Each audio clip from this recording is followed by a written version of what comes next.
everyone, this is Joe Rebelo with Martial Arts Today Television, and today I'm in Franklin, Indiana, and I'm here for Sifu Tim White's Mo Lum Martial Arts Christmas Gathering, and black belt testing as well. Again, I've met Sifu a while back and really enjoy what he does with his particular martial arts, and today we're here to show you some exciting action in the Bak Mei or Bai Mei or Bak Mei, the white eyebrow system of Kung Fu, and also in the northern Praying Mantis system. Again, you're in for some exciting action and a great interview with Sifu Tim White. We'll be back with more exciting action here on Martial Arts Today Television. Stay tuned! And we're back with more exciting action here on Martial Arts Today Television. And as I mentioned, we're here in Franklin, Indiana, and we're here to do an incredible interview with a gentleman I've met through online and met in person as well. And we want to share his martial arts career with all of you. And I'd like to introduce each and every one of you to Sifu Tim White. Sifu, thank you so much for being on our show. I greatly appreciate it. Thank you for having me. Well, the first question I always ask all my interviewees for our program is, how did you begin in the martial arts? Well, I started in the United States Army when I was stationed in Germany, in Darmstadt, Germany, with Master West Ruiz. At that time, we were both very young, but he was already a black belt. And he started a class in the gym, and I was walking by one day, and they were in the racquetball court, and the next thing you know, I asked him about it, and I'm in class. So there was just three of us at the time, and then because he's Puerto Rican, he had a lot of friends, and then they started joining the class, and the class got bigger, and I'll probably email you a copy of the old class pictures. Kind of funny seeing the type of picture it was at the time, you know, and I had combable hair instead of a flat top. But anyway, so yeah, so I did that, and I was with Master Ruiz for 2 years at that time, and then I went over with Jay Park, and I studied Taekwondo for a year, and at the same time I met this wonderful instructor while I was still stationed in Germany. His name was William Ko. He was a Fujia Pai instructor, and so I studied with him for a while, and it was a great time, you know. And William Ko was going to the University of Darmstadt at the time with a bunch of other Singaporeans at the time, and so got to that, and then I came back to the United States after my discharge, and I came back to my hometown, and I met Grandmaster Tak Chung Wong, Felix Wong, and my career just took off from there. Now, for our viewers, way back when with West, what art was that you first started up in? Well, it basically is what it is now is KENPOJOE. It just means dirty karate type of thing. It really did. That's what it was for. But anyway, and you know, we didn't have belt ranks or anything. That we just trained. And I did earn my red belt in Taekwondo. I guess that's equivalent to brown belt. And so, and I didn't have any ranks with Sifu Ko. But when I came back, Sifu Wong, I became one of his top disciples, and that's, you know, everything kind of stemmed off of that. Now, for our viewers, again, the Fujia Pai system is the Tiger Claw system. It's originally it was called Black Tiger before it was eventually switched to Tiger Claw. It's a very popular system. It's very prolific, like in the New York area with Master Wai Hong. And again, I know many individuals all the way from Paul Vizio from the OPKA days, yeah, all the way through in regards to that. So again, but of course, you know, when you started training with Master Wong, what were the systems that were offered at that time? What were you taught? Well, at that time, everything was going Praying Mantis, and then all of a sudden it changed. He was a student of H.B. Yoon in Europe and a student of MGE in Hong Kong.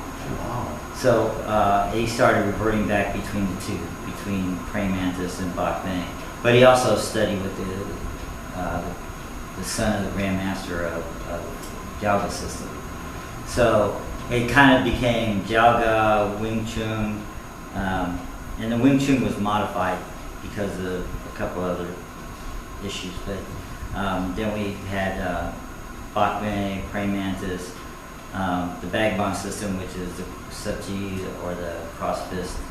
Then we had, I think that was about it. Wow, that's a lot. Yeah, but the thing is that I just want to reemphasize, even though there's only 14 forms in our system, you know, Nesh Wong, according to him, he knew 114 forms. He only practiced 14 of them. So those were the ones he was teaching. Well, again, for our viewers, first of all, the Bak Mei system is known as the white eyebrow system. It's named after the founder. And you know, and people are like, why is that? And I sit there and say, well, don't you know anybody with a nickname? You know, I mean, you know, when we deal with different individuals, you know, if a person is short, we might call him Shorty. You know, if it says a particular comment one day, we might name him after that comment, or maybe an area that he lives in, or whatever. And you know, the white eyebrow monk was literally known for having very prolific white eyebrows. You know, we don't know if it's because of his age or because of you and I would relate to the Peter Graves syndrome from Mission Impossible. He had prematurely white hair. So, but the Bak Mei system is a very well known and very respected, and it's simply stated a deadly system of Southern style Kung Fu from the Fujian and Hokkien provinces of China. And there's a whole series of styles that are similar in action. But Bak Mei is one deadly system. The other style we mentioned is the Tang Lang, or Praying Mantis system, or Bai Tang Lang, Northern Praying Mantis system. I'm very fortunate that I've learned no less than 5 different Northern Praying Mantis systems, from 6 Harmony, 7 Star, 8 Step, Long Fist Mantis, and the Tang Lang Tam Tui, or the Praying Mantis Spring Leg style. Many people know it from the Walum province of Walum Monastery, Bamboo Forest Monastery. It's a heavy form system with the Grandmaster level is 26 empty hand forms, and they say 18 classical weapons. No, there's double or triple that easily in forms. So it's not unheard of having learned over 100 forms easily. And Jiaogar is another interesting system that really is a very heavy-handed system. You know, it's always, Jiaogar has always got a rep of being a really tough system, combining several of the southern styles of Hung Gar, the Hung family system, Choy Gar from Choy Li Foot, or just the Choy family system. So that's a pretty prolific and a very intriguing combination of styles that I've learned. Now, in your training, you talked about what was it like back then, training with Master? Oh, man. Oh, this is interesting. You know, I think the hardest thing is doing forms for hours. I mean, I did the same form for 2-3 hours at a time, you know. And I think that was very hard, but he also could fight. You know, he wanted to train people the way they wanted to perform. I think that was his biggest asset. Was like when we had Sifu, Myron Fitch was one of my classmates. He liked fighting, and he liked the Bak Mei mindset of fighting. You know, the dead mind, so to speak, and he would train that way. And then there was me. I was kind of the all-around guy. I wasn't a great fighter, but I could do forms of weapons fairly well. So he would emphasize on that. It wasn't like when I first started, you know, where we'd be sitting in a horse stance for, 20 minutes and somebody kicking your legs out from under, trying to kick your legs out from under you and standing on top of you and making sure that your stances were perfect, that type of thing. Because, we did a little of that when I was in Germany and stuff. But yeah, training with him was great. I learned a lot. Learned a lot about weapons. Beat on Wujong dummy a lot. And, there was no real handset like a Wing Chun has their 18 technique for the Wujong dummy, where we have you just beat on, practice your techniques on Wujong dummy. So it was great in those days. I was more the athletic type, so I got to be a flyer. I got to do the tornado kicks and all that kind of stuff. So that's what it was really like, And I was pretty flexible in those days, and I was the only disciple really to compete. So. And let's talk about that again. You brought an interesting aspect into the style and into the corn when you started competing. Now, what was the impetus behind getting involved in tournament competition? Master Wong wasn't big on competition. He liked watching wushu competition. I mean, he probably had more CDs on wushu than anybody I knew. When I go out to Washington D.C. visiting, there'd stacks of them all over the place. But what got me involved in tournaments is that all the high-profile martial artists were in the sport. Glenn Keeney, Ross Scott was heavyweight kickboxing. Wow, Ross. Yeah, so, and then I started competing because I wanted to be in that. I wanted to make our school popular, because they said it was a marketing issue. But anyway, so I started competing with in USKA, and I didn't win a lot of trophies, but I made a name for myself by just getting out there. The only other Kung Fu guy I ever competed against was James Cook. So, and James and I are very good friends, so we try to hook up with each other when we can. So, but yeah, that's the way it was back in those days, and it was an idea to put Molum on the map. And actually, when we first started, it wasn't even Molum; it was just Wong's Wushu. And one day, I guess Myra and I cornered him and said, "Give it a name. Wong's Wushu is not going to be an accepted system. If you go to tournaments, you write down your system, they're going to say like, okay, what's Wong's Wushu? That sounds like a school, not a system. Whether you like Shoin-ryu or Shido-ryu or Ishin-ryu, it wasn't a system. It was hard to determine belt rank at that time for tournaments. So, he gave it a name.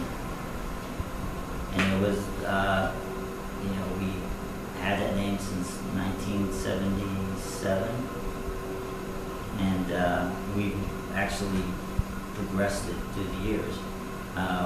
My whole thing was making sure that it was never forgotten. So those that compete in tournaments, they wear school pads, they win, they move forward, they do everything.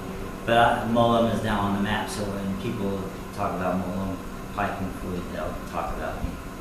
They'll talk about the system. And then I talk about Master. Excellent. And that's how I found out, again, through the internet and seeing your name mentioned, and Molum. And for our general viewers, Molum is the Cantonese pronunciation of Wu Lin. And when we talk about Chinese martial arts, we say Wushu, which is martial arts, which many people in recent years have really put it toward the People's Republic version of Chinese martial arts. But the Wu Lin is a wonderful phrase that the Chinese use, and it has a wonderful analogy and imagery behind it. And Molum, or Wu Lin in Mandarin, means the martial forest. And it talks about how every single style is like a tree. And by looking at all these various trees together as this martial forest of knowledge. It's a beautiful image, it truly is, and I think it's a wonderful statement for the style, and because again, the foundation of it being involved in different martial arts, joining together so that people can learn about the Chinese martial arts. Now, again, you're known as a tournament competitor, specifically with the PKC, and if you can take a moment, and again, you wear it proudly as a lifetime member, tell us a little bit, what is the PKC?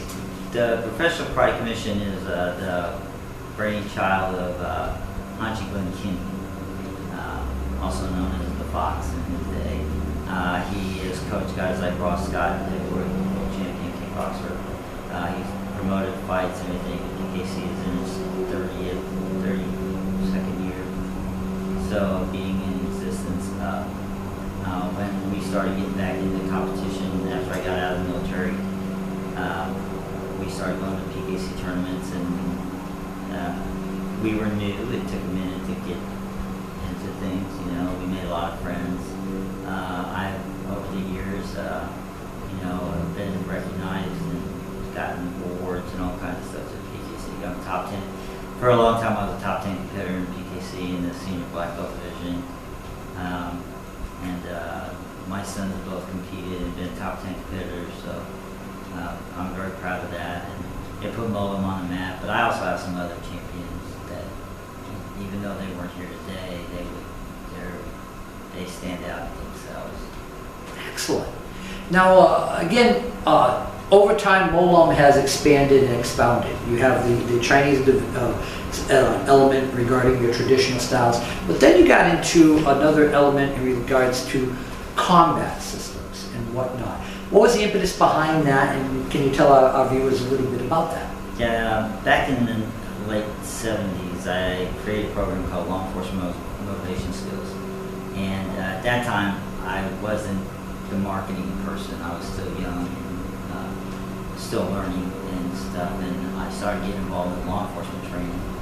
And so when I went in the military, when I went back in the military, I started doing the kickboxing thing myself and started doing other combative type of things, learning a little bit of judo, trying to put it in perspective.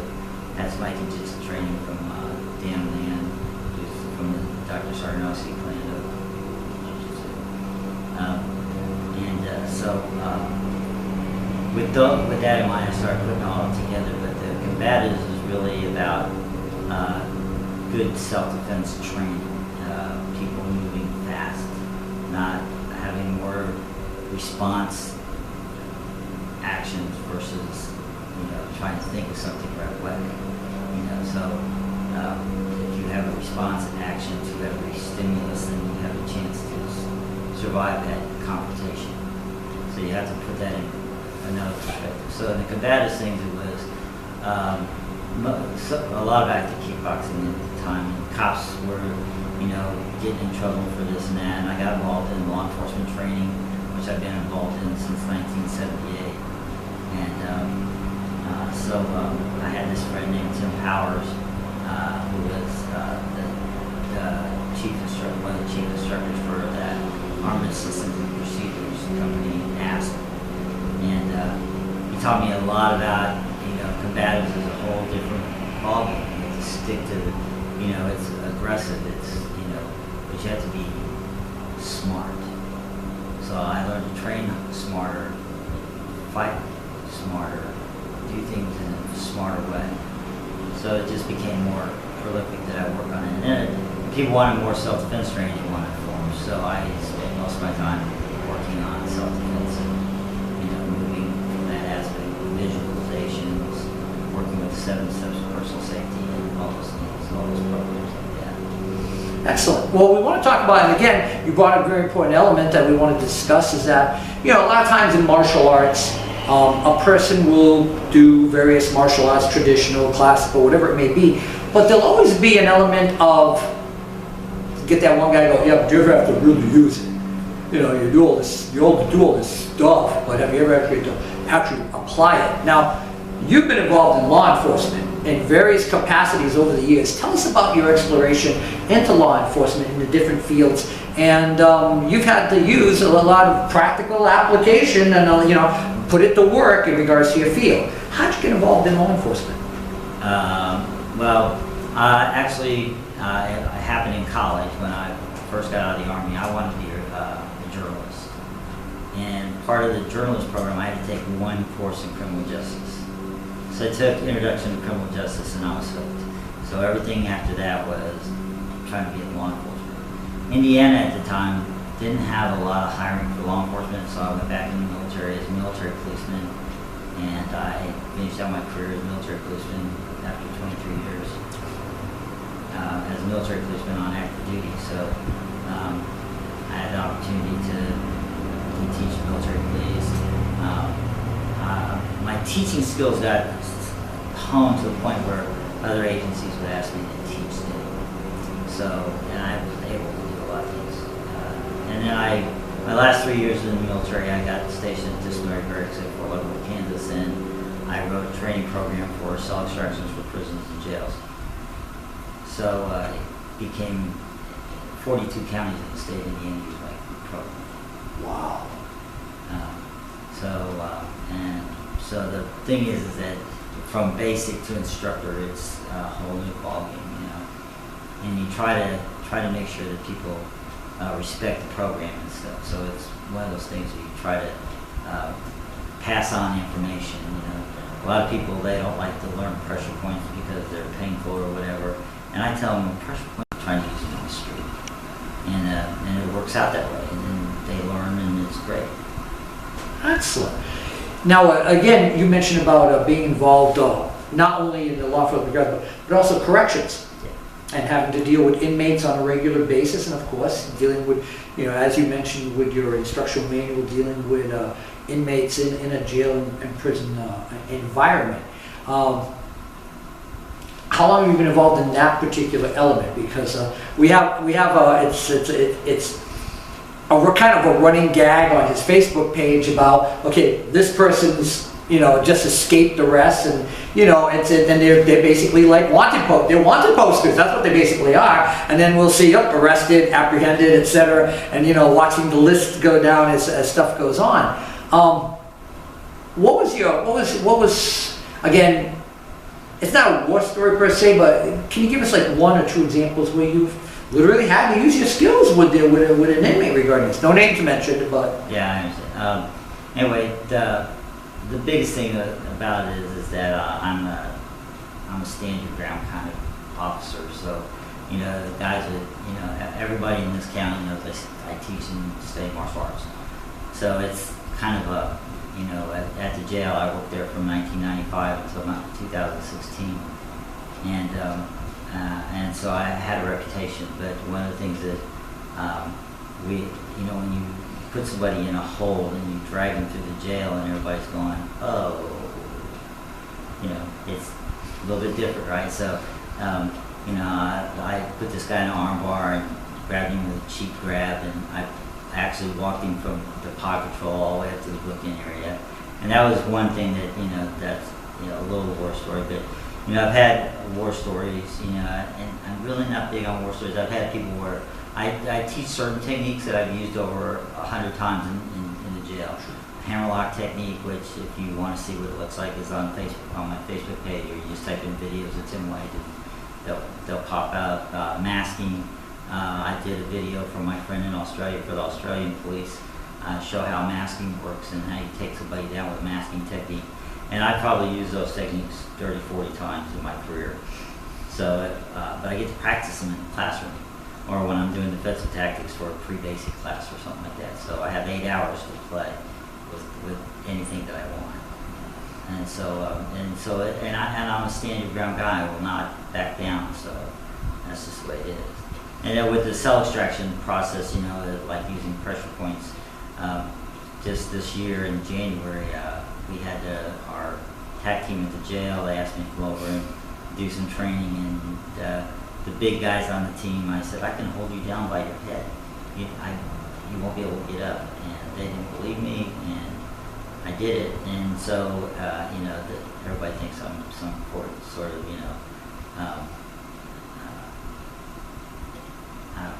well, you mentioned term. We talked about the term. We talked about the term in Japanese with kiyoshi, which we talked about. It means it also means wizard. That's your nickname there, is wizard. And we talked about nicknames earlier. So there you go.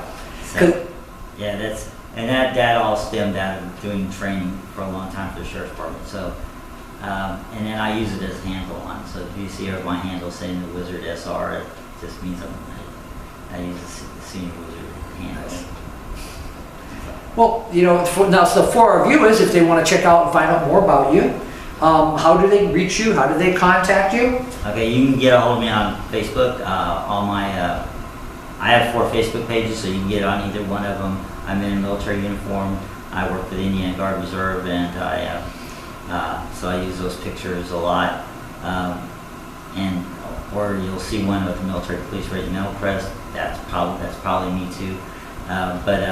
You can contact me on Facebook. You can email me at policeservices1@gmail.com, or you can go to my website, which is molamcombatarts.webs.com. My phone number's there. All you gotta do is call me, pick up the phone.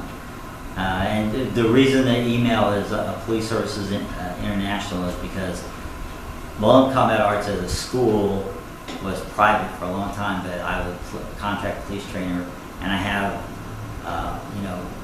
police training going on all the time, and my business was at that time Police Services 1, which still exists, but Molam Combat Arts is a subsidiary of that, and so that's why it's Police Services 1 instead of Molam Combat Arts. So, but Police Services 1, the number 1 @gmail.com. Well, fantastic, excellent. And you know, again, we're really excited to be here, and we're going to be back with some exciting action in regards to the Bak Mei, the white eyebrow system, the Praying Mantis system, and the legacy of Sifu Tim White and the Molum system. Sifu, thank you so much for taking your time out of schedule to do this interview, and we'll be back with more exciting action here on Martial Arts Today Television. Stay tuned!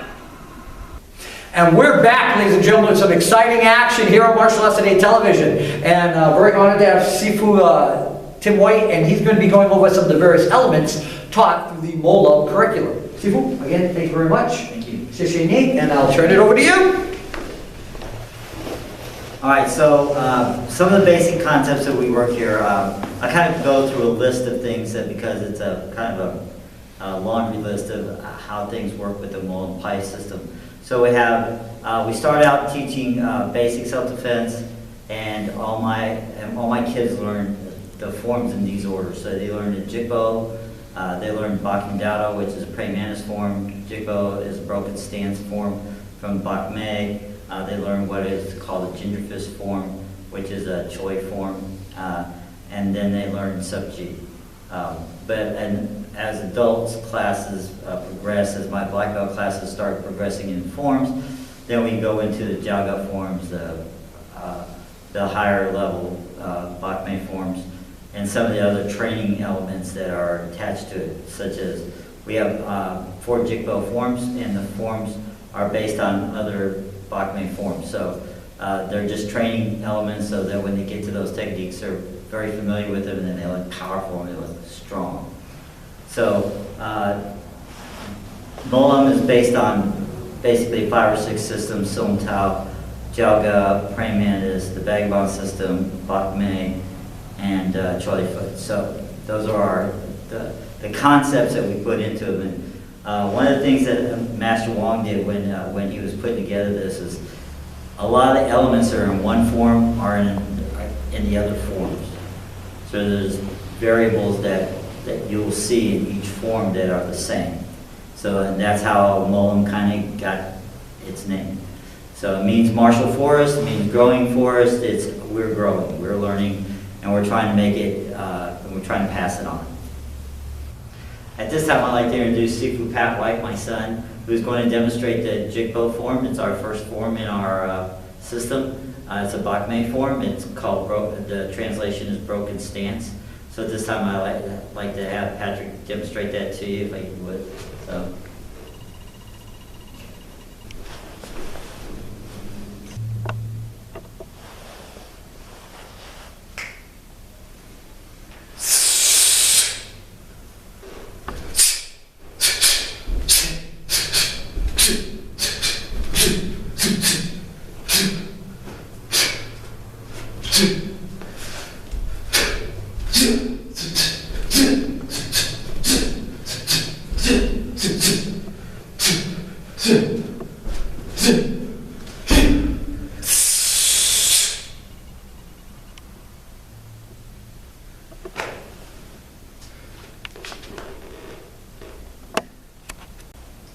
All right, this time Pat's going to demonstrate our Praying Mantis form of Bak Mei.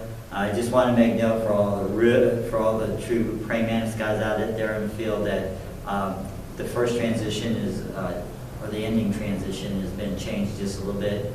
Basically, I changed it for competition purposes. So I just wanted to let you know that there's probably an element you won't see, but it's still the Bak Mei form. At this time, I'm going to let Pat demonstrate the form.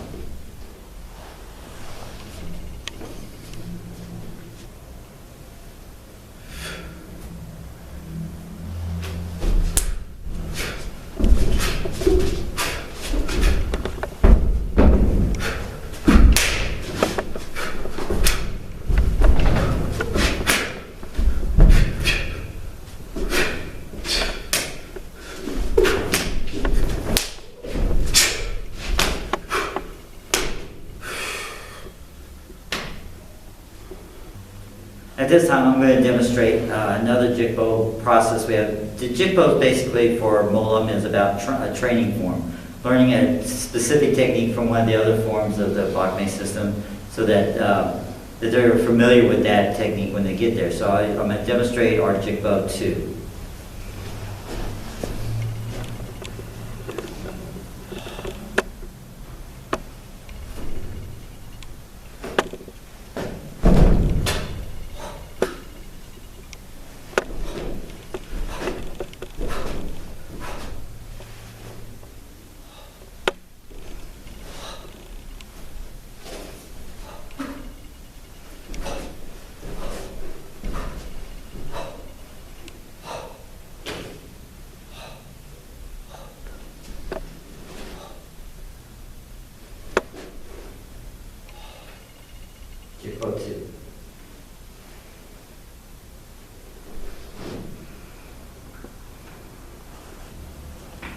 Okay, thank you for having me back. I'm going to demonstrate our Som Tao. It's a little bit different. It's more about Praying Mantis issues toward the middle, and so just kind of keep that in mind.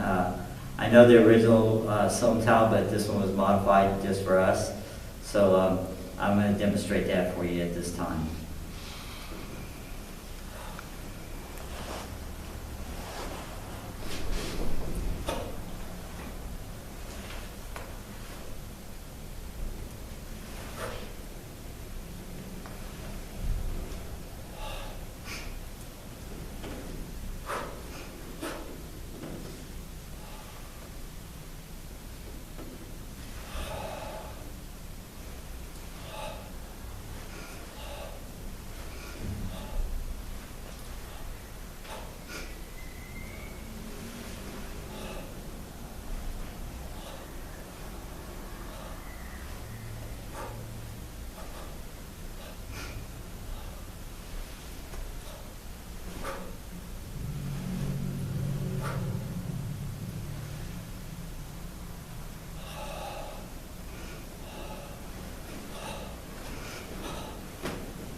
Okay, this time I have Sifu Pat demonstrate the ginger fist form. It's a Choy form.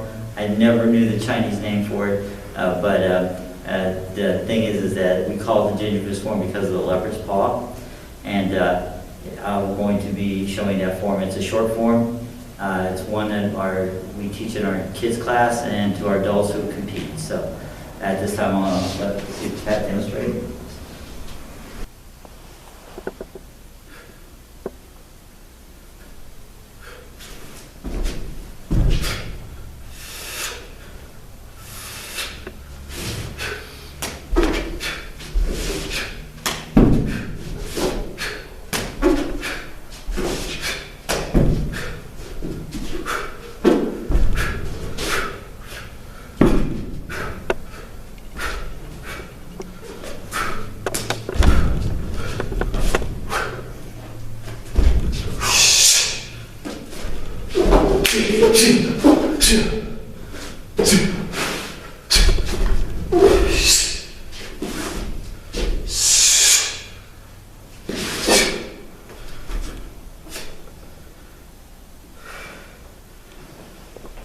Okay, so the next form I'm going to demonstrate is Sub G1.